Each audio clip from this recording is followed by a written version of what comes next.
ஒரு காரை நீங்க ஓட்டிட்டு போறீங்க. அந்த கார் ஓட ஓட அதுக்கான பெட்ரோலை அதுவே புதுசா அதுவும் பயன்படுத்தியதை விட அதிகமா உற்பத்தி செஞ்சுக்கிட்டா எப்படி இருக்கும்? ம் கேட்கவே ரொம்ப ஆச்சரியமா இருக்குல்ல. ஆமா, இது ஏதோ ஹாலிவுட் சயின்ஸ் ஃபிக்ஷன் படத்தோட கதை இல்லைங்க. நிஜமாவே இன்னைக்கு தமிழ்நாட்டுல சாத்தியமாகி இருக்கிற ஒரு மாபெரும் அறிவியல் சாதனை. நாம இன்னைக்கு அலச போற விஷயம் ஏதோ ஒரு சாதாரண செய்தி இல்ல. இது ஒட்டுமொத்த நாட்டோட எதிர்காலத்தையே மாற்றி எழுத போற ஒரு மைல்கல். கண்டிப்பா. இந்தியாவின் கல்பாக்கத்துல இருக்கிற பிஎஃப்பிஆர், அதாவது புரோட்டோடைப் ஃபாஸ்ட் பிரீடர் ரியாக்டர், இது கிரிட்டிகாலிட்டி அப்படிங்கிற ஒரு முக்கியமான அறிவியல் நிலையை அடைஞ்சிருக்கு. வஜ்ராமன் ரவி யூடியூப் தளத்துல வெளியான தரவுகளை அடிப்படையா வச்சுதான் இந்த விரிவான அலசலை நாம கட்டமைச்சிருக்கோம். ஆமா, அவங்க ரொம்ப தெளிவா இதை பத்தி சொல்லியிருந்தாங்க. கரெக்ட். சோ இந்த உரையாடலோட நோக்கம் என்னன்னா, இந்த கிரிட்டிகாலிட்டினா என்ன? ஒரு இயந்திரம் எப்படி தனக்கான எரிபொருளை தானே புதிதா உருவாக்குது? அப்புறம் 1950களில் போடப்பட்ட ஒரு தொலைநோக்கு திட்டம் எப்படி இன்னைக்கு உங்களையும் என்னையும் இந்த தேசத்தையும் ஒரு எரிசக்தி சுதந்திரம், அதாவது எனர்ஜி இண்டிபெண்டன்ஸை நோக்கி அழைச்சிட்டு போகுதுங்கிறத உடைச்சு பார்க்க போறோம். நிச்சயமா. கல்பாக்கம் அணு உலை கிரிட்டிகாலிட்டி அடைஞ்சிருக்குன்னு செய்திகள்ல பார்க்கும்போது நிறைய பேருக்கு இதுல என்ன அவ்ளோ பெரிய விஷயம்னு தோணலாம். சாதாரணமா அணு உலைனா நிலக்கரிக்கு பதிலா வேற ஏதோ ஒன்ன எரிச்சு மின்சாரம் தயாரிக்கிற ஒரு இடம்னு நினைச்சுக்கிறோம். ஆமா, பல பேரோட எண்ணம் அதுதான். ஆனா அதுக்கு பின்னாடி இருக்கிற அறிவியல் தத்துவம் ரொம்பவே நுணுக்கமானது. இந்த மைல்கல்ல புரிஞ்சுக்கணும்னா முதல்ல ஒரு அணு உலைக்குள்ள என்ன நடக்குதுன்னு நாம கொஞ்சம் உற்று பார்க்கணும். சரி, இந்த கிரிட்டிகாலிட்டிங்கிற வார்த்தையை இப்போ பரவலாக பயன்படுத்துறாங்க. இதை தெரிஞ்சிக்க முதல்ல அடிப்படை அறிவியலான அந்த நியூக்ளியர் ஃபிஷன், அதாவது அணுக்கரு பிளவு அப்படிங்கிறதுல இருந்து ஆரம்பிக்கலாம். இந்த ஃபிஷன் உலைக்குள்ள எப்படி நடக்குது? ஒரு பெரிய கனமான அணு, அதாவது உதாரணமா யுரேனியம் அல்லது புளூட்டோனியம் அணுவை எடுத்துப்போம். இந்த அணுவோட மைய பகுதியில உட்கருவுல நியூட்ரான்கள் இருக்கும். இப்போ வெளியிலிருந்து ஒரு நியூட்ரானை எடுத்து அந்த கனமான யுரேனியம் அணுவுக்கு உள்ளே மிக வேகமா மோதச் செய்கிறோம். ஓகே, ஒரு நியூட்ரானை வச்சு அடிக்கிறோம். கரெக்ட். அந்த மோதலோட தாக்கத்துல அந்த யுரேனியம் அணு இரண்டா பிளவுபடும். இதைத்தான் ஃபிஷன்னு சொல்றோம். இப்படி ஒரு அணு பிளவுபடும்போது அதிலிருந்து பிரம்மாண்டமான அளவுக்கு ஆற்றல், அதாவது வெப்பம் வெளியாகும். இது சாதாரணமான வெப்பம் கிடையாது. ஒரு சின்ன கைப்பிடி அளவு யுரேனியத்தை பிளக்கும் போது கிடைக்கிற வெப்பம் பல ரயில் பெட்டிகள்ல கொண்டு வர நிலக்கரியை எரிச்சா கிடைக்கிற வெப்பத்துக்கு சமம். ஒரு யுரேனியம் அவ்வளவு ஆற்றல் தருமா? ஆமா, இங்க சுவாரஸ்யமான இன்னொரு விஷயமும் நடக்கும். அந்த அணு பிளவுபடும் போது வெப்பம் மட்டும் வெளியாகாது, அதோட சேர்ந்து உள்ள இருந்த ஒரு 3 புதிய நியூட்ரான்களும் சிதறி வெளியே வரும். ஓஹோ, அப்போ சிதறி வெளியே வர்ற அந்த புதிய நியூட்ரான்கள் சும்மா இருக்காது, சுத்தி இருக்கிற மத்த யுரேனியம் அணுக்கள் மேல போய் தாக்கும், அதையும் பிளக்கும். அதேதான். அதுல இருந்து இன்னும் நிறைய நியூட்ரான்கள், இன்னும் நிறைய வெப்பம் வெளியாகும். இது ஒரு பெரிய சங்கிலி தொடர் மாதிரி அடுத்தடுத்து நடந்துகிட்டே இருக்கும். இதுக்கு பேர் தான் செயின் ரியாக்ஷன், சரியா? எக்ஸாக்ட்லி. அந்த செயின் ரியாக்ஷன் தான் ஒரு அணு உலையோட இதய துடிப்பே. ஆனா இதுல ஒரு பெரிய சிக்கல் இருக்கு. ஒரு நியூட்ரான் 3 நியூட்ரானை உருவாக்குது, அந்த 3 நியூட்ரான் 9 நியூட்ரானை உருவாக்குதுன்னு இது கட்டுப்பாடு இல்லாம போய்கிட்டே இருந்தா என்ன ஆகும்னு நினைக்கிறீங்க? பெரிய வெடி விபத்து நடக்கும். ஆமா, சில நொடிகள்ல அது ஒரு மாபெரும் வெடிபொருளா மாறிடும். மிக கடுமையான ஆபத்தை உருவாக்கும். அதனால இந்த செயின் ரியாக்ஷனை நாம ரொம்ப கவனமாக கட்டுப்படுத்தணும். ஓ, அதனாலதான் இந்த கிரிட்டிகாலிட்டி அப்படிங்கிற வார்த்தை உள்ள வருதுன்னு நினைக்கிறேன். கரெக்ட். நான் இத படிக்கும்போது எனக்கு ஒரு விஷயம் தோணுச்சு. இதை இப்படி புரிஞ்சுக்கலாமா? இப்போ நம்ம குளிருக்காக ஒரு கேம்ப் ஃபயர் மூட்டுறோம். நெருப்பு அணைஞ்சிடக்கூடாதுங்கிறதுக்காக விறகு அளவா போட்டுட்டே இருப்போம். அதே நேரத்துல அந்த நெருப்பு சுத்தி இருக்கிற காட்டுக்கே பரவி ஒரு பெரிய காட்டுத்தீயா மாறிடக்கூடாதுங்கிறதுலயும் கவனமா இருப்போம். சூப்பர் உதாரணம். அதாவது நெருப்பு அணையவும் கூடாது, கட்டுப்பாட்டை மீறவும் கூடாது, ஒரு சீரான கட்டத்துல எரிஞ்சுக்கிட்டே இருக்கணும். அந்த சரியான சமநிலையான கட்டத்தை அடையிறது தான் இந்த கிரிட்டிகாலிட்டி நிலைன்னு எடுத்துக்கலாமா? 100க்கு 100 சரி. அறிவியல் மொழியில சொல்லணும்னா ஒரு பிளவு நடந்து அதிலிருந்து வெளிவர நியூட்ரான்கள்ல சரியா ஒரே ஒரு நியூட்ரான் மட்டும் அடுத்த பிளவை ஏற்படுத்த அனுமதிக்கப்படும். மீதி நியூட்ரான்கள்? மீதி இருக்கிற நியூட்ரான்களை அணு உலைக்குள்ள இருக்கிற கண்ட்ரோல் கருவிகள், அதாவது கண்ட்ரோல் ராட்ஸ்ன்னு சொல்லுவாங்க, அது உறிஞ்சி எடுத்துக்கும். அப்போ ஒரு வினை சரியா ஒரு இன்னொரு வினையை மட்டும் தான் உருவாக்கும். இதுக்கு பேர் தான் தற்சார்பு சமநிலை, self sustaining chain reaction. Wow, ஒரு வினாடிக்கு இத்தனை பிளவு தான் நடக்கணும்னு நாம செட் பண்ணிட்டா எந்த வெளிப்புற உதவியும் இல்லாம அந்த அணு உலை தானாகவே அந்த பிளவுகளை தொடர்ந்து நடத்திட்டு இருக்கோம். இந்த சமநிலையை அடைஞ்சதைத்தான் கல்பாக்கம் அணு உலை கிரிட்டிகாலிட்டி அடைஞ்சிச்சுன்னு சொல்றோம். அதாவது அந்த இயந்திரம் இப்போ அதிகாரப்பூர்வமா உயிர் பெற்று விட்டது. ஒரு எந்திரம் உயிர் பெற்று விட்டதுன்னு சொல்றதே கேக்குறதுக்கு ரொம்ப பிரமிப்பா இருக்கு. ஆனா மக்கள் இதை செய்திகள்ல படிக்கும்போது சரி உள்ள ரெடி ஆயிடுச்சு, நாளையில இருந்து நம்ம வீட்டுக்கு மின்சாரம் வந்துரும்னு நினைக்க வாய்ப்பு இருக்கு. ஆமா, நிறைய பேர் அப்படிதான் நினைக்கிறாங்க. ஆனா இது மின்சார உற்பத்தி கிடையாது, அதுக்கு முந்தைய படிநிலை, அப்படித்தானே? ஆமாம், இந்த தெளிவு ரொம்ப அவசியம். கிரிட்டிகாலிட்டி அப்படிங்கிறது மின்சாரம் தயாரிக்கும் எந்திரத்தோட சுவிட்ச போடுற விஷயம் கிடையாது. இது அந்த அணு உலை பாதுகாப்பாகவும் தொடர்ச்சியாகவும் எங்க தொடங்குற ஆரம்ப புள்ளி. இப்போ வெப்பம் சீராக உருவாகத் தொடங்கியிருக்கு, அவ்வளவுதான். Okay okay. இனிமேல் பல கட்டங்களா சோதனைகள் செஞ்சு அந்த வெப்பத்தை பயன்படுத்தி நீராவி உருவாக்கி டர்பைன்களை சுழல வச்சு அதுக்கப்புறம் தான் அதை கொஞ்சம் கொஞ்சமா மின்சாரமா மாத்துவாங்க. சரி, அணு உலை உயிர் பெற்றதுங்கிறது முதல் படின்னு வச்சுப்போம். ஆனா இப்போ நம்ம பேச போற இந்த PFBR, அதாவது புரோட்டோடைப் ஃபாஸ்ட் பிரீடர் ரியாக்டர்ல ஒரு விஷயம் எனக்கு குழப்புது. என்ன குழப்பம்? ஒரு இயந்திரம் அது வேலை செய்ய பயன்படுத்திக்கிற எரிபொருளை விட அதிகப்படியான புதிய எரிபொருளை தானே உருவாக்கிக்குதுன்னு தரவுகள்ல படிச்சேன். ஆமா, அதுதான் இதோட ஸ்பெஷாலிட்டி. அதாவது 100 கிலோ எரிபொருளை உள்ள போட்டா அது எரிஞ்சு முடிக்கும்போது நமக்கு 120 கிலோ புதிய எரிபொருள் கிடைக்கும்னு சொல்றாங்க. இது எப்படிங்க இயற்பியல் விதிகளுக்கு சாத்தியமாகும்? உழைக்க உழைக்க ஒரு வண்டி தனக்கான பெட்ரோலை தானே உருவாக்கி கொள்ளுமா என்ன? பாக்குறதுக்கு அப்படிதான் தோணும். இது ஏதோ இல்லாத ஒன்ன உருவாக்குற மேஜிக் மாதிரி இருக்கே. மேலோட்டமா பார்க்கும்போது அப்படி தோணலாம். ஆனா இது மேஜிக் இல்ல, இது ஒரு தூய்மையான வேதியியல் மட்டிரம். இத விளக்குறதுக்கு முன்னாடி இயற்கை யுரேனியத்தை பற்றி ஒரு சின்ன உண்மையை சொல்லணும். பூமியில கிடைக்கிற இயற்கை யுரேனியத்துல 99% யுரேனியம் 238 அப்படிங்கிற வகையை சேர்ந்தது. ஓகே. வெறும் 0.7% மட்டும்தான் யுரேனியம் 235. இதுல துரதிர்ஷ்டம் என்னன்னா, இந்த ரொம்ப கம்மியா கிடைக்கிற யுரேனியம் 235ல மட்டும்தான் ஈஸியா அணுக்கரு பிளவு நடக்கும். மிச்சம் இருக்கிற 99% யுரேனியம் 238 எந்த பிளவுக்கும் உட்படாது. அது சாதாரணமா ஒரு உலைக்குள்ள எந்த பயனுமே தராத ஒரு பொருள். என்னது?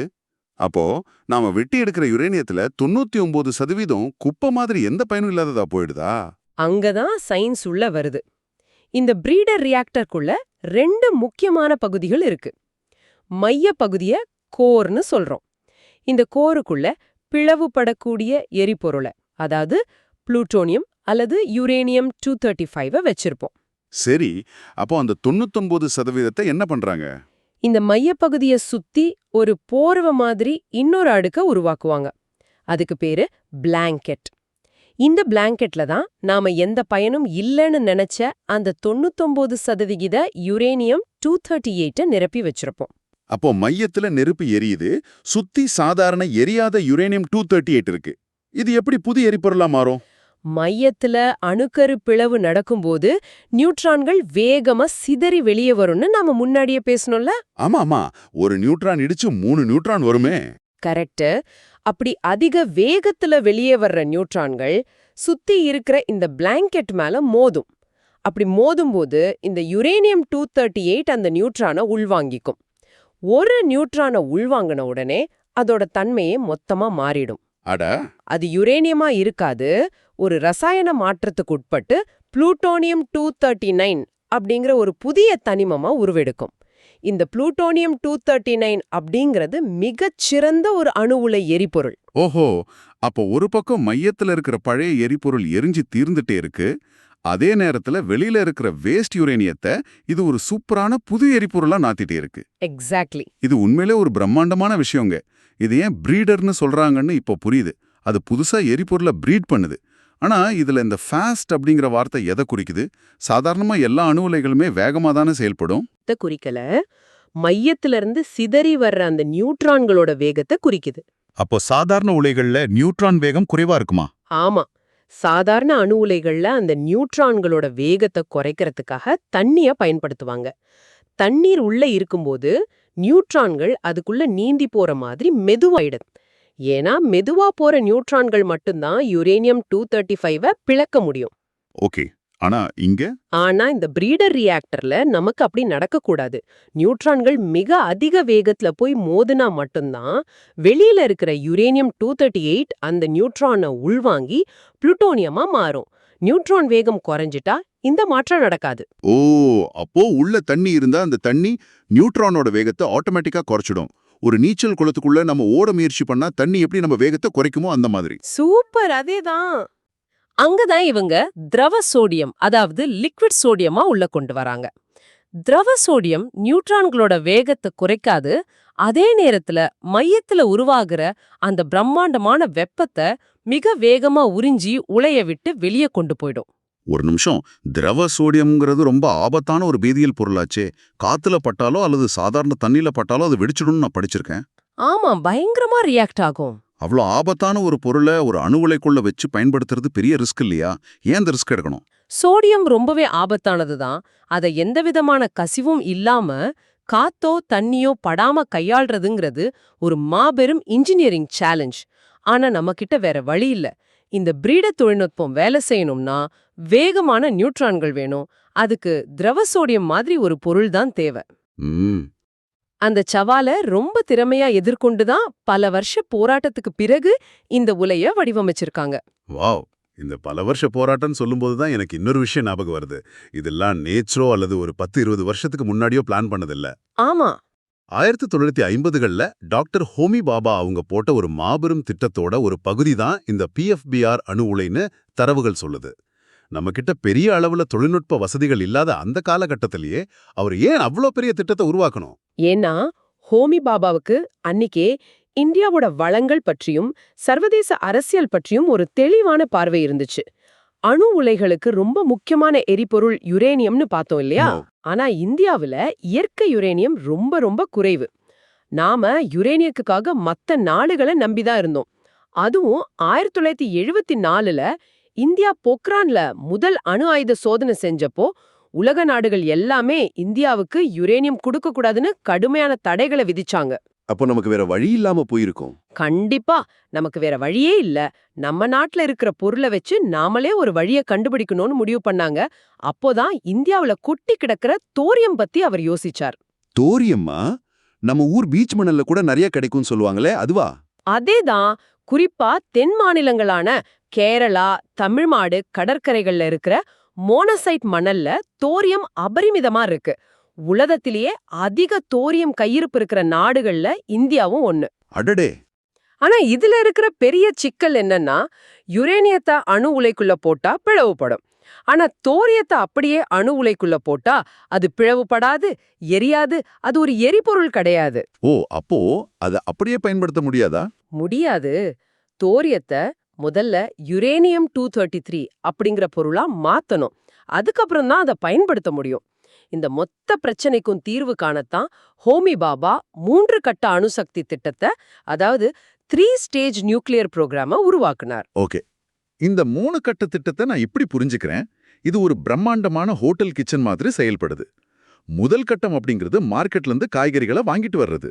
அதாவது இருக்கிற கொஞ்ச நஞ்ச இயற்கை யுரேனியத்தை வச்சு முதல் கட்ட அணு உலைகளை இயக்குறது.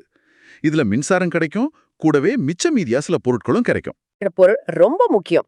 முதல் கட்ட அணு உலைகள்லேருந்து உப பொருளா, அதாவது பை ப்ராடக்டா புளுட்டோனியம் கிடைக்கும். இந்த புளுட்டோனியம் ரொம்ப முக்கியமான ஒரு மூலப்பொருள். ஓகே, அப்போ ஹோட்டலோட 2வது கட்டத்துக்கு போவோம். 2வது கட்டம்ங்கிறது அந்த காய்கறிகளை நறுக்கி சமைக்க தயார் செய்யற ஒரு ப்ரெப் ஸ்டேஷன். இதுதான் நாம இப்போ பேசிட்டு இருக்கிற கல்பாக்கம் PFBR அணு உலையோட நிலை, சரியா? ரொம்ப சரியான உதாரணம். இந்த 2வது கட்டம் ரொம்பவே சிக்கலானது. முதல் கட்டத்துல கிடைச்ச புளுட்டோனியத்தை எடுத்து இப்ப மைய பகுதியில எரிபொருளா வைக்கிறோம். சுத்தி இருக்கிற பிளாங்கெட் பகுதியில நான் முன்னாடி சொன்ன மாதிரி யுரேனியம் 238 வைக்கலாம். அது புது புளுட்டோனியத்தை உருவாக்கும். ஆனா ஹோமி பாபாவோட மாஸ்டர் பிளான் இங்கதான் இருக்கு. அந்த பிளாங்கெட் பகுதியில யுரேனியம்க்கு பதிலா நம்ம நாட்டுல நிறைய இருக்கிற தோரியத்தை வச்சுட்டா என்னாகும்? அட, மையத்திலேந்து வர்ற நியூட்ரான்கள் அந்த தோரியத்தை தாக்கி ஒரு ரசாயன மாற்றம் நடந்து அந்த தோரியம் நமக்கு தேவையான யுரேனியம் 233 மாறிடும். நான் சொல்றது கரெக்டா? ரொம்ப கரெக்ட். அதுதான் நடக்கும். இந்த PFBR அணு உலைகள் தோரியத்தை எரிபொருளா, அதாவது யுரேனியம் 233 மாற்றுவதற்கான ஒரு பிரம்மாண்டமான தொழிற்சாலை மாதிரி செயல்படும். தோரியத்தை மாத்திர வேலை முடிஞ்சதும் நம்ம ஹோமி பாபா திட்டத்தோட 3வது கட்டத்துக்கு நகருவோம். 3வது கட்டம்ங்கிறது கிச்சன்ல உணவை முழுசா சமைச்சு பரிமாறுறது. அதாவது இந்த யுரேனியம் 233 வச்சு நேரடியாவே மின்சாரம் தயாரிக்கும் அணு உலைகளை உருவாக்குவது. அந்த நிலைக்கு நாம போயிட்டா நமக்கு வெளியில இருந்து எந்த யுரேனியமும் தேவையில்லை. ஆமா. நம்ம ஊர் மணல்ல இருக்கிற தோரியத்தை வச்சே பல நூறு வருஷங்களுக்கு தேவையான மின்சாரத்தை நாமளே தயாரிச்சுக்கலாம். இது ஒரு மாபெரும் தற்சார்பு பயணம். நிஜமாவே ஒரு மாபெரும் பயணம்தான். அந்த தற்சார்பு, அதாவது எனர்ஜி இண்டிபெண்டன்ஸ் அப்படிங்கிறது சாதாரண வார்த்தை இல்ல. நாம பெட்ரோலுக்காகவும் டீசலுக்காகவும் நிலக்கரிக்காகவும் பல வெளிநாடுகளை சார்ந்திருக்கோம். ஆமா, உலக சந்தையில ஏதாவது போர் வந்தாலோ விலையை ஏத்துனாலோ நம்ம நாட்டு பொருளாதாரம் ஆட்டம் காணுது. அதுதான் பிரச்சனை. ஆனா முழுக்க முழுக்க நம்ம உள்நாட்டு தொழில்நுட்பத்துல உருவான இந்த திட்டம் முழுமையடையும் போது நமக்கான மின்சாரத்தை நாமே தடையின்றி தயாரிச்சுக்க முடியும். இது தவிர சர்வதேச அளவுல இந்தியா கொடுத்திருக்கிற நெட் ஜீரோ எமிஷன், அதாவது 0 கார்பன் உமிழு இலக்கை அடையறதுக்கும் இது ரொம்ப முக்கியம். ஓ, அதுக்கும் இது உதவுமா? கண்டிப்பா. ஏன்னா நிலக்கரியை எரிக்கும் போது கார்பன் டை ஆக்சைடு வெளியேறும்.